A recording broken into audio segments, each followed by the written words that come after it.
আল্লাহ পাক এবং তার রাসূল আমাদেরকে এমন কি কি কাজ বলেছেন যেই কাজগুলো করলে আমরা সরাসরি আল্লাহর ভালোবাসা পাবো ইনশাআল্লাহ। জানার দরকার আছে কি নাই? আমি অল্প কয়েকটা কাজ বলে শেষ করছি। এক নাম্বার আল্লাহ এবং তার রাসূল আমাদেরকে জানিয়েছেন আমরা যদি তাওহীদের উপর থাকতে পারি, একত্ববাদ, লা ইলাহা ইল্লাল্লাহ, আল্লাহর ভালোবাসা পাবো ইনশাআল্লাহ। যে ব্যক্তি শিরকের পাপে লিপ্ত আছে সে আল্লাহর ভালোবাসা পাবে না যতক্ষণ না সে তওবা করে ফিরে আসছে। অতএব আল্লাহর ভালোবাসা পাওয়ার জন্য এক নম্বর কাজ কি ভাই?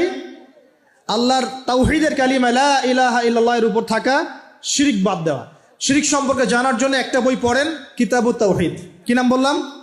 কিতাবুত তাওহীদ। একটাই পড়েন, দেখবেন ইনশাআল্লাহ শিরক কাকে বলে, কত প্রকার, কি কোন কোন কাজ করলে শিরক হয় সব জানতে পারবেন ইনশাআল্লাহ। এই বইটা একটু কঠিন, এই বইটার ব্যাখ্যা বের হয়েছে, ব্যাখ্যা যুক্ত বই কিনবেন এবং যেগুলো বুঝবেন না ওলামায়ে কেরামকে জিজ্ঞাসা করবেন, কারণ সবগুলো কিন্তু বুঝতে পারবেন। এক নম্বর। দুই, নবী সাল্লাল্লাহু আলাইহি ওয়াসাল্লামের অনুসরণ করলে আল্লাহ আমাদেরকে ভালোবাসবেন। দলিল আল্লাহ পাক সূরা আলী ইমরানের মধ্যে বলছেন 31 নম্বর আয়াতে আল্লাহ বলছেন, কুল, হে নবী আপনি বলে দিন, ইন কুনতুম তুহিব্বুনাল্লাহ, তোমরা যদি, হে আদম সন্তান, হে উম্মতে মুহাম্মাদি, তোমরা যদি আল্লাহর ভালোবাসা পেতে চাও, ফাত্তাবিউনি, তোমরা আমাকে অনুসরণ করো। কাকে? আমাকে বলতে কাকে? রাসূলুল্লাহ সাল্লাল্লাহু আলাইহি ওয়াসাল্লামকে। তাহলে কি হবে? ইউহিব্বুকুমুল্লাহ, আল্লাহ পাকও তোমাদেরকে ভালোবাসবেন। বলি সুবহানাল্লাহ। আল্লাহ আমাকে ভালোবাসবেন ইনশাআল্লাহ। আর কি? ইয়াগফির লাকুম যুনুবাকুম, আল্লাহ পাক তোমাদের সমস্ত গুনাহ মাফ করে দিবেন। আল্লাহু গফুর রহিম, আল্লাহ পাক পরম করুণাময়, অসীম দয়ালু। তার মানে আল্লাহকে পাওয়ার, আল্লাহর ভালোবাসা পাওয়ার দুই নাম্বার কি মাধ্যম? নবী সাল্লাল্লাহু আলাইহি ওয়াসাল্লামের সুন্নত অনুযায়ী জীবন গড়া। ভাই শুরু করব কোত্থেকে? শুরু করবেন চেহারা থেকে। কোত্থেকে? চেহারায় দাড়ি ছেড়ে দিব ইনশাআল্লাহ, রাজি আছি তো? গোফ ছোট করে ফেলবো ইনশাআল্লাহ, রাজি আছি তো ইনশাআল্লাহ? চেহারায় সেজদার দাগ থাকবে ইনশাআল্লাহ, তার মানে নামাজি হতে হবে, ঠিক আছে? পোশাক পরিচ্ছদ হবে রাসূলুল্লাহ সাল্লাল্লাহু আলাইহি ওয়াসাল্লামের মতো, ঢিলে ঢালা মুত্তাকিদের পোশাক।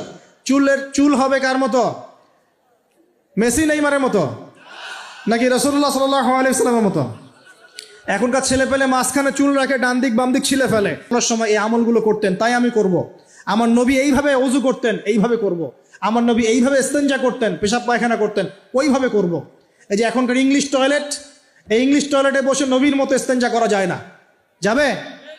ওলামায়ে কেরামকে জিজ্ঞাসা করেন, নবী সাল্লাল্লাহু আলাইহি ওয়াসাল্লাম বাম পায়ে ভর দিয়ে ইস্তেনজা করতেন। কোন পায়ে? এখন বসেন ইংলিশের উপরে, বাম পায়ে কেমনে বসবেন? সম্ভব? ওই যে আমি বলি, এটা মজা করে বলি, কষ্ট থেকেও বলি, একদম বৈশ্বিক পলিটিক্যাল সিস্টেম থেকে শুরু করে বাথরুমের টয়লেট পর্যন্ত সব কিছুই চলছে পশ্চিমা আদর্শ। এখন সব কিছু, এভরিথিং, একদম বাথরুমের কমোড পর্যন্ত। এখন তো কমোডও উঠাই দিছে, এখন সামনে একটা বালতি রেখে দেয় গামলার মতো, এখানেই পেশাব করতে হয়। দেখেন নাই মনে হয় আপনারা, দেখবেন অচিরে এগুলো আসতেছে সামনে, দাঁড়ায় বসার কোনো সুযোগ নাই। আর সবগুলো মাপ সমান।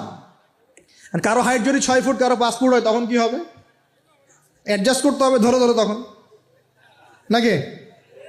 যুবকরা বুঝতে পারছে, তখন কাউকে লম্বা হতে হবে, কাউকে খাটো হতে হবে, মাপ তো সমান। আর সবার মাপ যদি সমান না হয়, এখন কি হবে? আল্লাহ পাক বোঝার তৌফিক দান করুন। এগুলো শয়তানি না বলেন? শয়তানি না বলেন? বসে ইস্তেনজা করতে হয় না? বসে ইস্তেনজা না, এই পেশাবের ছিটা ফোটার কারণে কবরে আযাব হয় না? আপনারা হাদিসে জানেন না? নবীজি একটা কবরের পাশ দিয়ে যাচ্ছেন, তিনি থেমে গেলেন, থেমে গিয়ে বলছেন এই কবর দুটোতে আযাব হচ্ছে। কি হচ্ছে? কবরের আযাব। তিনি জানলেন কেমন করে? আল্লাহ পাক তাকে জানিয়েছেন, আল্লাহ পাক তাকে খবর দিয়েছেন এই কবর দুটো কি হচ্ছে? আযাব। নবীজি বলছেন এই কবর দুটোতে বড় কোনো পাপের কারণে আযাব হচ্ছে না।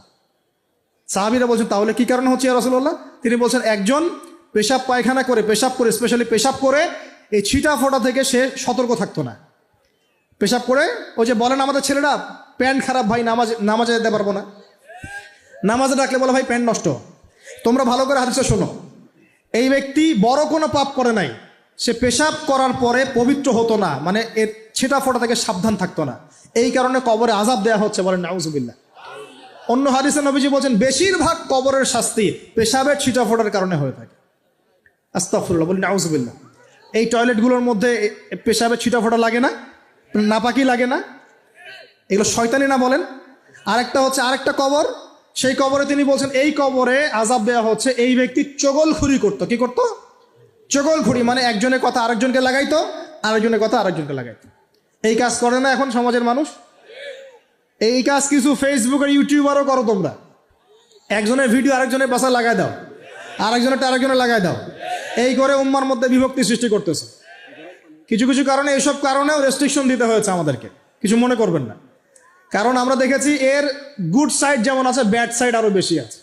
এটাকে নিয়মতান্ত্রিকভাবে ইউজ করতে না পারলে ফিতনা বাড়তে থাকবে। আল্লাহ পাক আমাদেরকে বোঝার তৌফিক দান করুন। প্রিয় ভাইয়েরা, প্রতিটা কাজ কার সুন্নত মতো করবো আমরা ইনশাআল্লাহ। এখন শুধু কি আমরা এই চেহারা, সুরত, ইস্তেঞ্জা, খাওয়া দাওয়া এগুলোই নবীর মতো করে করব, নাকি আমাদের ব্যবসা, সমাজ, পরিবার, ইবাদত সবই করব? এই জায়গায় সমস্যা। সমস্যা কি? আমরা মাশাআল্লাহ দাড়ি টুপি রাখতে রাজি আছি, কিন্তু ব্যবসায়িক জীবনে হারাম ছাড়তে রাজি নাই, অর্থনৈতিক জীবনে সুদ ছাড়তে রাজি নাই, ঘুষ দুর্নীতি ছাড়তে রাজি নাই। আল্লাহ আমাদেরকে ছাড়ার তৌফিক দান করুন। আল্লাহ পাক আমাদেরকে পরিপূর্ণভাবে নবীর সুন্নত পালন করার তৌফিক দান করুন। 1 নাম্বার আল্লাহর ভালোবাসা পাওয়ার মাধ্যম তাওহীদ, 2 নাম্বার নবীর সুন্নত, 3 নাম্বার বেশি থেকে বেশি কোরআন তেলাওয়াত করা। কি করা? আমার সাথে বলেন, বেশি বেশি কি করা? কোরআন তেলাওয়াত করা। কেন? কারণ কোরআন হচ্ছে আল্লাহর কালাম। কোরআন কার কালাম? কোরআনের মধ্য দিয়ে আপনি আল্লাহর সাথে কথা বলতে পারবেন, বলেন সুবহানাল্লাহ। এভাবে যখন কোরআন পড়বেন বুঝে বুঝে, আপনি আল্লাহর সাথে সরাসরি কথা বলবেন ইনশাআল্লাহ। তো এই কোরআনের মধ্য দিয়ে আল্লাহর ভালোবাসা পাওয়া যাবে ইনশাআল্লাহ। সর্বশ্রেষ্ঠ নফল আমলের মধ্যে একটা হচ্ছে কি? আল কোরআন তেলাওয়াত করা। আল্লাহ পাক আমাদেরকে তেলাওয়াত করার তৌফিক দান করুন। 3টা বললাম। 4 নাম্বার, বেশি থেকে বেশি আল্লাহর জিকির করা। কি করা ভাই? চলতে ফিরতে উঠতে বসতে অলওয়েজ সুবহানাল্লাহ, আলহামদুলিল্লাহ, লা ইলাহা ইল্লাল্লাহ, আল্লাহু আকবার, লা হাওলা ওয়ালা কুওয়াতা ইল্লা বিল্লাহ, এগুলো চলতে থাকবে। ঠিক আছে ইনশাআল্লাহ? চলতে ফিরতে পড়বেন আল্লাহুম্মা সাল্লি আলা মুহাম্মদ, আল্লাহুম্মা বারিক আলা মুহাম্মদ।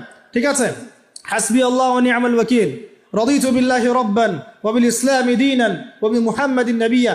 যত জিকির আজগার আছে চলতে ফিরতে অলওয়েজ পড়তে থাকবেন। লা ইলাহা ইল্লাল্লাহ ওয়াহদাহু লা শারীকা লাহু, লাহুল মুলক ওয়া লাহুল হামদ ওয়া হুয়া আলা কুল্লি শাইইন কাদির। আস্তাগফিরুল্লাহাল্লাযী লা ইলাহা ইল্লা হুয়াল হাইয়ুল কাইয়ুম ওয়া আতুবু ইলাইহি, লা হাওলা ওয়া লা কুওয়াতা ইল্লা বিল্লাহ। এগুলো পড়তে থাকবেন। যে যত বেশি আল্লাহ জিকির করবে, তার কলবে আল্লাহ তত বেশি নূর দিবেন ইনশাআল্লাহ। আর যার কলবে যত বেশি নূর, সে তত বেশি আল্লাহর ভালোবাসা, মহব্বত পাবে ইনশাআল্লাহ। কয়টা বলছি ভাই? 4টা। 1 নাম্বার কি ছিল? তাওহীদ। 2 নাম্বার নবীর সুন্নত। 3 নাম্বার বলেন কোরআন তেলাওয়াত করা। 4 নাম্বার বেশি বেশি আল্লাহর জিকির করা। 5 নাম্বার, স্পেশালি 5 নাম্বার, বেশি বেশি আল্লাহর কাছে তওবা করা। কি করা? যে আল্লাহর কাছে তওবা করে আল্লাহ তাকে মহব্বত করেন। আলহামদুলিল্লাহ, যে আল্লাহর কাছে তওবা করে আল্লাহ তাকে মহব্বত করেন। আমাদের নবীজি প্রত্যেক দিন 70 থেকে 100 বার আল্লাহর কাছে তওবা করতেন। বলেন সুবহানাল্লাহ। পারা যাবে তো ইনশাআল্লাহ? 6 নাম্বার, 6 নাম্বারটা হচ্ছে বেশি বেশি নামাজ আদায় করা। কি করা? আল্লাহকে পাওয়ার জন্য শ্রেষ্ঠ মাধ্যম হচ্ছে সেজদা করা। কি করা? আর সেজদা করা হয় সবচেয়ে শ্রেষ্ঠভাবে নামাজের মধ্য দিয়ে। কিসের মধ্য দিয়ে? ওয়াদা করতে পারি তো ইনশাআল্লাহ 5 ওয়াক্ত নামাজ পড়বো রেগুলার। কোন রকম যদি বাধ্যবাধকতা না থাকে, ওজন না থাকে, তাহলে মসজিদে গিয়ে পড়বো ইনশাআল্লাহ। পারবো তো ইনশাআল্লাহ? রমজান মাসে নামাজ শক্ত করে ধরবো ইনশাআল্লাহ। ঈদের পর ছেড়ে দিব ইনশাআল্লাহ। ঈদের পর ছেড়ে দিব কি? ঈদের পরেও ধরে রাখতে হবে ইনশাআল্লাহ তাআলা। আমাদের সমাজে মাশাআল্লাহ রমজান মাসে সবাই পাক্কা মুসল্লি হয়ে যায়, তাই না? কারণ শিকল দিয়ে বাধা থাকে শয়তান, শয়তানও মুক্ত হয়। ঈদের দিন ঢাকঢোল ধুমধারাক্কা গান বাজা শুরু হয়, তাই না? আল্লাহর ওয়াস্তে রমজানের শিক্ষাগুলো ধরে রাখবো ইনশাআল্লাহ তাআলা। আমরা সবাই 5 ওয়াক্ত নামাজ আদায় করবো ইনশাআল্লাহ রমজান মাসে। আর দৈনিক কমপক্ষে 12 রাকাত নফল নামাজ পড়বেন, সুন্নত বা নফল 12 রাকাত কমপক্ষে। কীরকম 12 রাকাত? ফজরের নামাজের আগে 2, জোহরের আগে 4, পরে 2। ঠিক আছে? 6 আর 2 8 হলো। মাগরিবের পরে 2, এশার পরে 2। এই 12 রাকাত নামাজ যে দিনের বেলা পড়ে, মানে একদিনে 24 ঘন্টায় পড়ে, আল্লাহ পাক তার জন্য জান্নাতে একটা করে ঘর নির্মাণ করেন। এই হাদিস জানতেন? দৈনিক 12 রাকাত সুন্নত বা নফল পড়লে আল্লাহর কাছে একটা করে জান্নাতে ঘর পাওয়া যাবে ইনশাআল্লাহ। আর জান্নাত উর্বর জায়গা। আপনি যদি চান আপনার জায়গায় বেশি বেশি গাছ লাগাতে, খালি পড়বেন সুবহানাল্লাহিল আযীম ওয়া বিহামদিহি, সুবহানাল্লাহিল আযীম ওয়া বিহামদিহি। একটা একটা করে খেজুর গাছ জন্মাবে ইনশাআল্লাহ তাআলা। বলবেন সুবহানাল্লাহি ওয়া বিহামদিহি, সুবহানাল্লাহিল আযীম।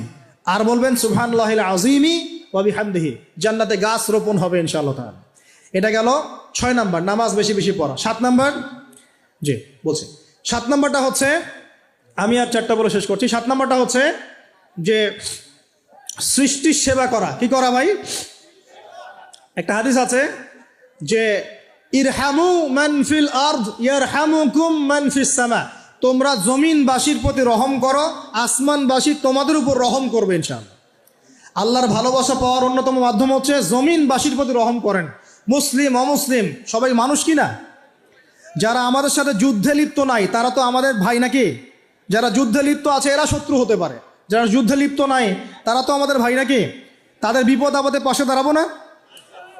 একটা প্রাণীর অধিকার যদি আপনি রক্ষা করেন, একটা বিড়ালকে পানি না দেওয়ার অপরাধে এক মহিলা জাহান্নামে গিয়েছে, আর একটা কুকুরকে পানি পান করানোর সোয়াবের এই কাজের বিনিময়ে এক মহিলা জান্নাতে গিয়েছে। সুবহানাল্লাহ। তো পশু পাখির অধিকার যেখানে ইসলাম কথা বলেছে, এখানে পুরো মাখলুকের প্রতি আমাদের রহম দিল থাকতে হবে, আমাদের সবাইকে দয়া ভালোবাসা দেখাতে হবে ইনশাআল্লাহ। আল্লাহ পাক আমাদেরকে ভালোবাসবেন ইনশাআল্লাহ।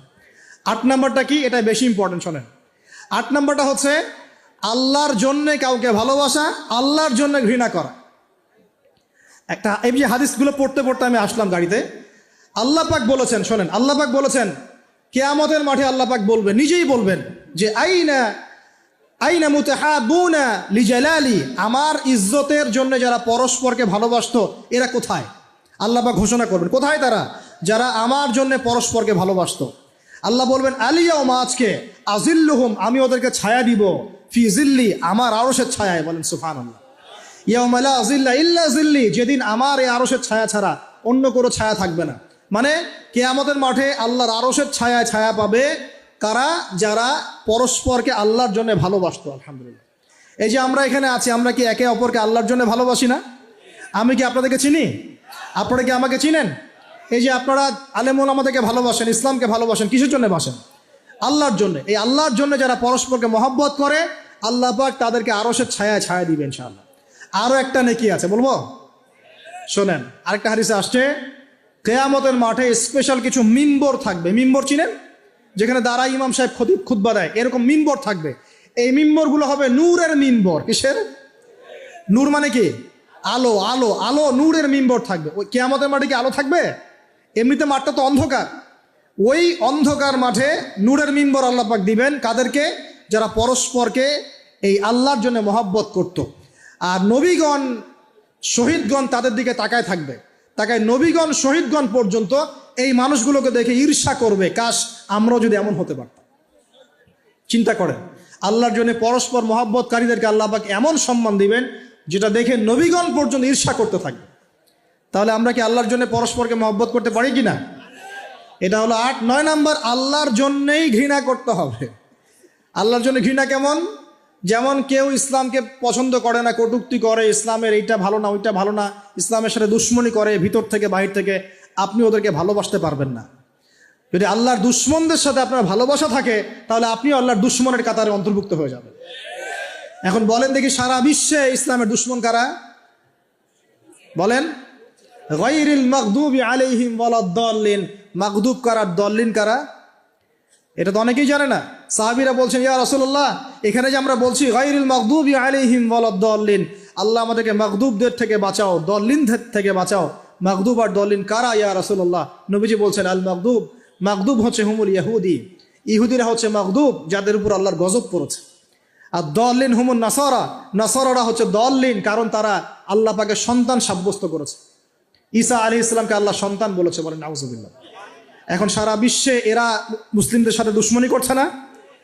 আমরা যদি ব্যক্তিগতভাবে, সামাজিকভাবে বা পলিটিক্যালি ওদের সাথে বন্ধুত্ব করে চলি, আমরা কি আল্লাহ দুশ্মনদের সাথে শরীক হলাম না? খুব খেয়াল রাখতে হবে। আল্লাহর জন্য ভালোবাসা, আল্লাহর জন্য দুশ্মনী। আল্লাহ পাক আমাদেরকে বোঝার তৌফিক দান করুন।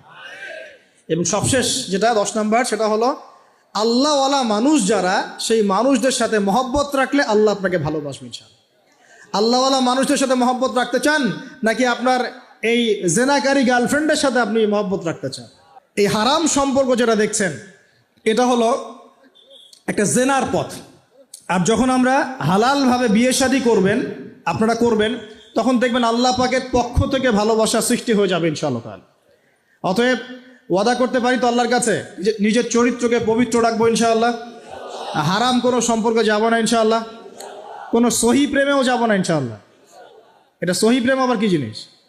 দিনী ভাই দিনী বোনের মধ্যে এখন প্রেম চলে, এগুলো হয় না মাঝে মাঝে, এগুলোও বন্ধ, এগুলো বন্ধ করতে হবে। হালাল উপার্জনের সোর্স হয়ে গেলেই দিনদার মেয়ে দেখে বিয়ে করে ফেলবেন ইনশাআল্লাহ তাআলা। অন্য কোনো পথে যাবেন না, কোনো হারাম পথে যাবেন না, ওয়াদা করেন ইনশাআল্লাহ। রাজি আছেন তো ইনশাআল্লাহ? আল্লাহ কবুল করুন, আমিন। আর বিয়ের সময় অবশ্যই দিনদারিতা দেখবেন, অন্য কিছু না, অন্য কিছু পরে, দিনদারিতা আগে। দিনদারিতা আছে, নামাজ পড়ে, পর্দা করে, মাশাআল্লাহ সব দিক ঠিক আছে, তারপরে দেখবেন আপনি অন্য কিছু, তার আগে নয়। কথা ঠিক আছে?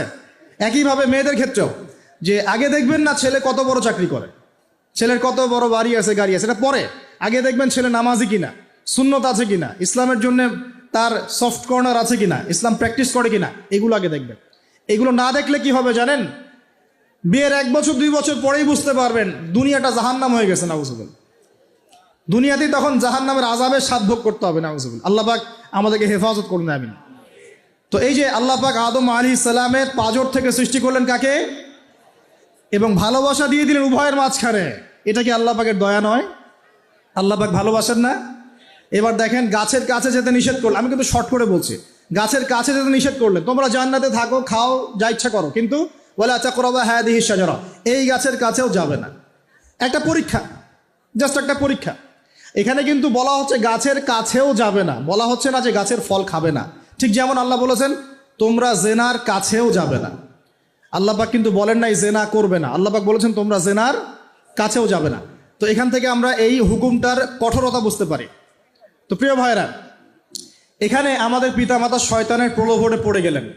কেন পড়লেন? শয়তান ওয়াসওয়াসা দিল যে আমি কি তোমাদেরকে এমন গাছের কথা বলে দিব যে গাছের কাছে গেলে বা যার ফল খেলে তোমরা চিরস্থায়ী জীবন পাবে এবং তোমরা ফেরেশতা হয়ে যাবে, এরকম কথা বলল, এবং তোমরা কোনোদিন মরবে না। হাল আদুল্লুকা আলা শাজারাতিল খুলদি ওয়া মুলকিন লা ইয়াবলা, এই দুটো ওয়াসওয়াসা, চিরস্থায়িত্বের ওয়াসওয়াসা এবং অমরত্বের ওয়াসওয়াসা দিয়ে আমাদের পিতামাতাকে নিয়ে গেল। এখন আমাদের পিতামাতা কি ফল খেয়েছিলেন কি খান নাই? আচ্ছা, এখন আল্লাহ পাকের দৃষ্টিতে অন্যায় হয়েছে কিনা? এরপরে আমাদের পিতামাতা কি করলেন? বললেন রব্বানা যালামনা আনফুসানা ওয়া ইল্লাম তাগফির লানা ওয়া তারহামনা লানাকুনান্না মিনাল খাসিরিন। এই যে দোয়াটা তারা করলেন, এই দোয়াটা করার পরে আল্লাহ পাক কি তাদেরকে মাফ করে দিয়েছেন কি দেন নাই? বলেন, কথা বলেন। আল্লাহ পাক মাফ করে দিয়েছেন কি দেন নাই? এই যে অন্যায় করার পরেও আল্লাহ যে ক্ষমা করে দেন, মানে গুনাহ করার পরেও যে আদম সন্তানকে আল্লাহ পাক মাফ করে দেন, এটা কি আল্লাহ পাকের রহমত, দয়া কি নয়?